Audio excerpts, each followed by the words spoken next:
오늘 우리에게 주시는 하나님의 말씀은 말라기 4장 1절로 6절까지 말씀입니다. 말라기 4장 1절로 6절까지 말씀. 오늘 우리에게 주시는 하나님의 말씀입니다. 만군의 여호와가 이르노라. 보라, 용광로 불같은 날이 이르리니 교만한 자와 악을 행하는 자는 다 지푸라기 같을 것이라. 그 이르는 날에 그들을 살라 그 뿌리와 가지를 남기지 아니할 것이로되 내 이름을 경외하는 너희에게는 공의로운 해가 떠올라서 치료하는 광선을 비추리니 너희가 나가서 외양간에서 나온 송아지같이 뛰리라. 또 너희가 악인을 밟을 것이니 그들이 내가 정한 날에 너희 발바닥 밑에 재와 같으리라. 만군의 여호와의 말이니라. 너희는 내가 호렙에서 온 이스라엘을 위하여 내 종 모세에게 명령한 법 곧 율례와 법도를 기억하라. 보라, 여호와의 크고 두려운 날이 이르기 전에 내가 선지자 엘리야를 너희에게 보내리니 그가 아버지의 마음을 자녀에게로 돌이키게 하고 자녀들의 마음을 그들의 아버지에게로 돌이키게 하리라. 돌이키지 아니하면 두렵건대 내가 와서 저주로 그 땅을 칠까 하노라 하시니라. 아멘. 하나님의 말씀입니다. 말라기 4장 마지막 장입니다. 말라기를 처음 시작할 때 말씀을 드렸던 것처럼 이 말라기 다음에 신약 성경이 시작이 되는데 그 사이는 400년이라고 하는 긴 시간이 있습니다. 이 400년 동안 하나님께서는 이스라엘 백성들에게 침묵하시게 됩니다. 그래서 그 기간 동안 인류 역사를 보면 가장 위대한 인물들이 출현하는 또 그러한 때이기도 합니다. 가장 위대한 인물들이 역사 속에 나오면서 동시에 전 세계적으로 가장 위험하고 서로가 서로를 정복하는 그러한 약탈과 찬탈과 전쟁의 기간이기도 합니다. 그래서 역사는 우리에게 하나님이 침묵하시면 위대한 인간들이 등장하기도 하지만 그 역사는 더불어서 서로 강한 자가 약한 자를 약탈하고 찬탈하고 수탈하고 서로 전쟁을 일으키는 인간의 가장 큰 불행임을 역사는 또 우리에게 말씀을 하고 있습니다. 자, 1절은 이렇게 시작을 합니다. 여호와의 날이 이를 것이다. 여호와가 이르노라. 보라, 그 날은 용광로 불 같은 날이 이를 것이다 라고 말씀을 하십니다. 용광로 불 같은 날이 우리 주님의 오시는 그 날이기도 하지만 또한 우리 개인적으로는 우리의 인생에 용광로 불 같은 날이 있을 것이다 라고 말씀을 하시죠. 여러분, 용광로 직접 가보신 분이 얼마나 될지 모르겠습니다만 우리 대부분은 용광로의 모습을 텔레비전이나 잡지를 통해서 아마 접하셨을 겁니다. 쇠가, 그 단단한 쇠가 마치 홍시처럼 물러질 정도로 어마어마한 열기가 그 쇠를 다 녹여버리게 되죠. 자, 이 용광로 불 같은 날이 이를 것인데 교만한 자와 악을 행하는 자, 그리고 2절 말씀을 보시면 내 이름을 경외하는 너희, 이렇게 용광로의 불 같은 날, 1절 말씀 다시 보시면 용광로 불 같은 날이 이를 것인데 두 부류가 나눠질 거라고 그러지요. 여호와를 경외하는 사람들과 악을 행하며 교만한 자. 교만한 자가 어떤 사람이겠습니까? 악을 행하는 자가 어떤 사람이겠습니까? 앞에서 6번의 논쟁 가운데 나왔던 하나님을 완악함으로 대적하는 자들, 그 마음에 하나님을 존중함이 없는 자들, 자기 자신만 아는 이들, 자신의 이익만 중요하게 여기는 사람들, 이런 사람들에 대한 말씀이겠죠. 자, 그들은 지푸라기 같을 것이라. 여러분 한번 생각을 해 보십시오. 지푸라기에 불이 붙으면 어떻게 됩니까? 길게 탈 시간도 없죠. 그냥 불이 붙으면 화르륵 타고 사라져 버리는 것이 지푸라기입니다. 자, 그런데 고린도전서 3장을 보면 이러한 불 같은 불로 우리의 믿음을 시험하는 일이 있을 것이다 라고 말씀을 하십니다. 자, 우리가 신앙생활을 함에 있어서 어떤 사람은 금, 어떤 사람은 은, 어떤 사람은 보석과 같은 믿음의 건축물을 지어가는 사람이 있기도 하지만 또 한편으로는 나무나 풀이나 짚으로 신앙을 세워가는 사람이 있다라고 말씀을 하십니다. 우리는 여기서 점검을 해야 되겠죠. 나의 신앙은 금과 은과 보석으로 지어져 가는 믿음인지 아니면 나무나 풀이나 짚으로 세워져 가는 믿음인지를 점검해야 될 겁니다. 13절 말씀. 각 사람의 공적이 나타날 터인데 그 날이 공적을 밝히리니 이는 무엇으로 나타내십니까? 불로 나타내십니다. 영광로 불이 악한 자와 교만한 자, 여호와를 경외하는 자들을 갈라놓은 것처럼 우리가 살아가는 우리 인생에 불로 시험하시는, 불로 연단하시는 일들이 우리에게 있을 거라 말씀을 하시죠. 그때에 금과 은과 보석과 같이 불을 통과함으로 말미암아 더 정결하게 되는 믿음의 사람이 있는가 하면 그런 일들을 만날 때마다 다 타버리고 없어지는 나무와 풀과 집과 같은 믿음을 세워가는 사람도 있다라고 우리에게 경고하고 계시죠. 그래서 그 불이 각 사람의 공적이 어떠한 것을 시험할 것임이라. 14절. 만일 누구든지 그 위에 세운 공적이 그대로 있으면 금과 은과 보석으로 그 믿음을 세워가는 이들은 상을 받지만 15절. 누구든지 그 공적이 불타면 해를 받을 것이다 라고 말씀을 하십니다. 오늘 저와 여러분들의 신앙이 여호와의 불 앞에 어떤 신앙인지를 점검하는 지혜가 있기를 축복합니다. 다시 말라기 4장 말씀으로 돌아오시면, 자, 2절은 이렇게 계속해서 말씀을 하십니다.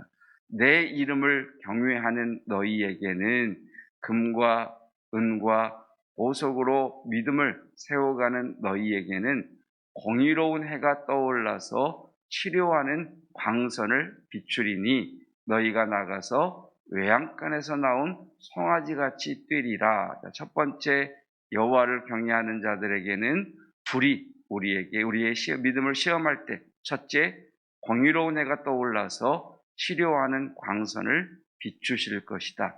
두 번째, 외양간에서 나온 송아지같이 뛰게 될 것이다. 3절 말씀. 세 번째, 악인을 밟을 것이다. 이렇게 말씀하고 계십니다. 영성에 있어서 영성의 세 단계를 좀 굳이 구분해 본다면 우리가 예수님을 믿고 영성이 깊어져 갈 때 첫 번째 경험하게 되는 은혜는 정결함입니다. 우리가 처음 은혜를 경험할 때 예수님께서 내 죄를 다 씻으셨구나. 주님, 내 죄를 다 용서해 주십시오. 주님, 내가 얼마나 큰 죄인인지 주님, 이 같은 죄인을 구원해 주신 하나님의 은혜가 너무 감사합니다라고 하는 이 죄에 대한 자각, 그리고 자신의 죄인됨에 대한 회개, 이것이 영성의 첫 단계, 출발 단계라고 이야기할 수 있습니다.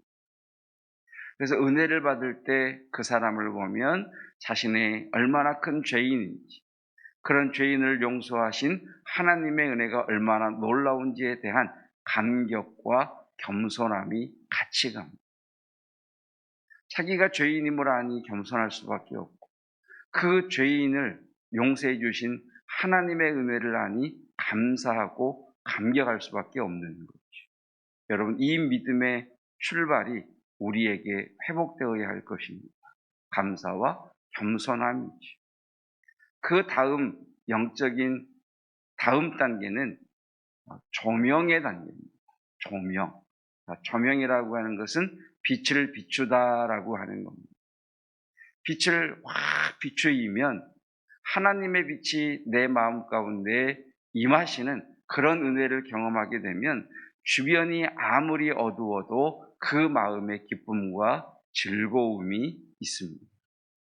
여러분, 우리가 아무리 캄캄한 어둠의 밤을 지나간다 하더라도 내가 지나가는 그곳에 밝은 빛이 비추면 그 마음에 평강과 기쁨과 즐거움이 있는 것처럼 하나님의 빛이 나를 비추이는 은혜의 단계에 올라서게 되는 겁니다. 여기서 말하는 공의로운 해가 너희에게 비출 것이다. 공의로운 해가 우리에게 비출 때 여러분, 우리의 육체뿐만 아니라 우리의 삶에, 또 우리의 경제에, 우리의 모든 관계에 치유와 회복의 역사가 일어나게 되는 거죠. 그리고 마지막 세 번째 단계가 어떤 단계냐? 일치의 단계입니다. 첫 번째 정결함, 두 번째 조명하심, 세 번째 일치. 그래서 우리의 신앙은 계속해서 이 단계들을 사모하면서 나아가게 되는 거예요. 그래서 그 은혜를 경험하는 사람들에게는 반드시 품성의 변화가 일어나게 되어 있습니다. 여러분, 신앙은 겉으로 보이는 모습으로 판단하지 마십시오. 그 겉으로 보이는 모습으로 그 사람의 믿음이 좋다 나쁘다를 여러분 생각하지 마시고 그분의 품성, 그 사람에게 나타나는 성령의 열매를 보아 그 사람의 신앙의 담대미를 우리는 알 수가 있는 거죠. 정결함, 내가 얼마나 큰 죄인인지, 그 죄인을 구원해 주신 하나님의 은혜가 얼마나 크신지에 대한 겸손함과 감사라는 품성.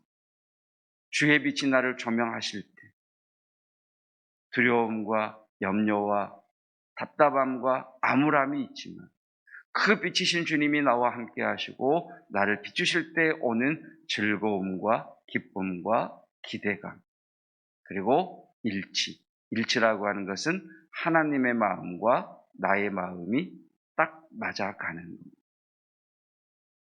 그 사람을 사도행전에서는 다윗이라고 하나님이 말씀하시죠. 그는 내 마음에 합한 자다. 내 마음과 그의 마음이 일치되었다라고 말씀을 하십니다. 그래서 5절 말씀을 보시면, 자, 보라, 여호와의 크고 두려운 날이 너희에게 이르기 전에 내가 선지자 엘리야를 너희에게 보내리니, 6절 말씀, 그가 아버지의 마음을 자녀에게로 돌이키게 하고 자녀의 마음을 그들의 아버지에게로 돌이키게 하리라. 일치죠. 일치.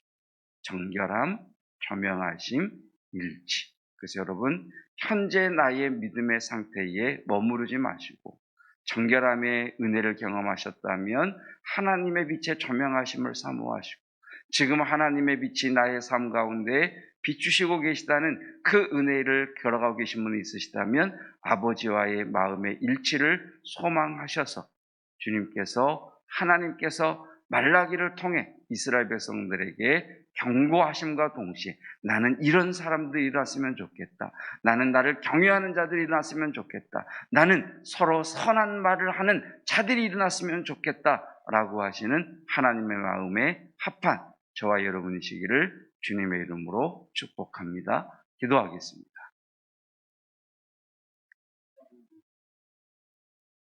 보라, 영광로의 날이 이르리라신 주님, 우리는 인생을 살아가며 불로 우리의 믿음의 공적을 시험하시는 때를 지나갈 때가 있습니다. 그때마다 하나님, 금과 은과 보석처럼 공적이 그대로 남는 자 되게 하옵시고 나무와 풀과 집과 같이 하나님 다 타버리는 그러한 믿음을 세워가지 아니하도록 오늘도 우리를 선한 곳으로 이끌어 주시고 말씀으로 깨닫게 하여 주시기를 원합니다. 여호와를 경외하는 자들에게는 정결함의 은혜와 여호와의 빛을 비추이시는 조명하심의 은총과 아버지의 마음과 일치하게 하시는 그 놀라운 은혜의 자리로 우리를 이끄신다 하신 주님, 그 은혜의 단계마다 경험하게 하시고 그 은혜를 누리게 하여 주시옵소서. 하나님, 이 시간 예수 그리스도의 이름으로 축복하며 선포합니다. 치료하는 광선을 바라사 육체의 하나님 마음의 아픔, 영적으로 아픈 이들, 병든 이들은 치유될지어다. 성도들의 일터와 성도들의 삶의 터전을 주여 치유하여 주시어서 소산을 맺는 은혜가 있게 하여 주시옵소서. 하나님, 4월 마지막 날입니다. 하나님, 4월을 감사함으로 또 주님께 올려드리게 하옵시고 우리에게 새롭게 허락하실 5월, 특별히 가정의 달 이 5월을 기대함 가운데 기다리며 사모하게 하여 주시옵소서. 오늘도 우리와 함께 하실 주님을 찬양합니다. 예수 그리스도의 은혜와 하나님의 사랑하심과 성령 하나님의 함께 하시는 놀라운 은혜가 여호와를 경외하는 자로 조명하심과 정결케 하심과 아버지의 마음과 일치하게 하시는 그 은혜에 들어가기 원하는 여호와를 경외하는 이들 위에 영원토록 함께 하시기를 축원하옵나이다. 아멘.